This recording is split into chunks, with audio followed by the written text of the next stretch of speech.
আমরা যদি সবাই দিনের আলোকে নিজেকে গড়ে তুলতে পারি, তাহলে খুব সুন্দর একটি জীবন আমরা পাবো। এজন্য সবসময় আপনি আপনার স্ত্রীকে বলুন যে, "হ্যাঁ, শোনো, তুমি তুমি আমার এবং আমি তোমার।" এটা যেন পরকালেও অ্যা সঠিকভাবে হয়, পরকালেও যেন আমরা ঠিক এভাবে থাকতে পারি, সেজন্যে একটি দিনে আমাদের প্রবেশ করতে হবে। সেই দিন হচ্ছে আল কোরআন। আল কোরআনের বিধানগুলো মেনে পরিবারে মানতে হবে, বাহিরে মানতে হবে। যেমন ঘরে মানব, তেমন বাহিরে মানব। এটা এইজন্য যে, যে জিনিসগুলো তোমাকে মানতে হবে, সেটা তুমি মানবে। আর যে জিনিসগুলো আমাকে মানতে হবে, সেটা আমি মেনে যাব। ঠিক এভাবে চলতে হবে। পারবে তো?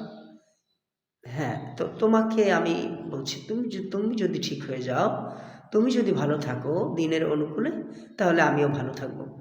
আমাদের একমাত্র উদ্দেশ্য হচ্ছে আল্লাহ তাআলাকে সন্তুষ্টি করা। আল্লাহর সন্তুষ্টি অর্জনের, সান্নিধ্য অর্জনের জন্য দিনের আলোকে যদি আমরা গড়তে পারি, তাহলেই আমাদের জীবন সফলতার দিকে ধাবিত হবে। আর এই সফলতা হচ্ছে দুনিয়া এবং আখিরাত। দুনিয়ায় কেউ 100% সফলতা অর্জন করতে পারে না।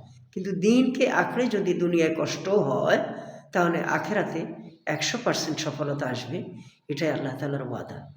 সে যাই হোক, করতে পারলে আর না পারলে দিনের আলোকে নিজেকে গড়ার জন্য চেষ্টা করে যাওয়া, প্রাণপণে লড়াই করা, জিহাদ ফি সাবিলিল্লাহ যা উল্লেখ করা হয়েছে পবিত্র কোরআনে কারীমের মধ্যে। তো এই জিনিসগুলো আমাদের খেয়াল রাখতে হবে। বুঝতে পারলে?